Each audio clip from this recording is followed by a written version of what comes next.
Η ώρα για την ασταμάτητη Bayern του Pep Guardiola να βάλει φρένο και να υποκληθεί στην ανωτερότητα των αντιπάλων της.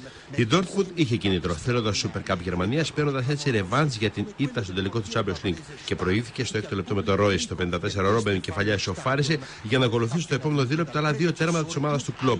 Με αυτογκόλ του Φαμπούιντεν έγινε το 2-1 και με ωραία προσπάθεια του Γκουτιόγκαν το 3-1. Μείωσαν οι Βαβαροί στο 80 με τον Τόμας Μίλλερ, αλλά στο 86 και πάλι ο Royce διαμόρφωσε το τελικό 4-2, χαρίζοντας τον πρώτο τίτλο της χρονιάς στην ομάδα της Βεσφαλίας. Στο Γκέτεμπορκ, η Real Madrid αντιμετώπισε την Paris Saint-Germain σε φιλικό αγώνα που ο Κάρλο Αντσελότη νίκησε την πρώην ομάδα του. Το μοναδικό γκολ της αναμέτρησης σημείωσε ο Καρίμ Μπενζεμά στο 23ο λεπτό. Λίγο πιο βόρεια, στο Όσλο, η Μπαρσελόνα έκανε μια καλή προπόνηση στο φιλικό παιχνίδι με αντίπολο τη Βαλερέγκα. Μπροστά στα μάτια του νέου προπονητή της. Ο Άλεξ Σάντσες άνοιξε το σκορ στο 4 και 2 λεπτά αργότερα ο Τέγιο έκανε το 2-0. Στο 13 ήταν η σειρά του Μπέσι να σκοράρει και στο 42 ο Ντοσάντος πέτυχε το 0-4.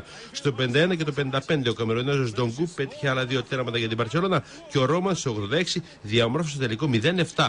Σε φιλικό παιχνίδι στο Αμβούργο, Ίντερ προηγήθηκε με τον Ικάρντι στο δεύτερο λεπτό και η γερμανική ομάδα ισοφάρισε στο τελικό 1-1 στο 47 με τον Ρούντνεβς. Νικηφόρο ήταν το πέρασμα της φιλόδοξης Μονακό από το Λέστερ. Τα 3 γκολ των Μονεγιάσκων σημείωσαν η Κουρζάβα στο 8, Ρανταμέλ Φαλκάο στο 38 και Τίσεραντ στο 86.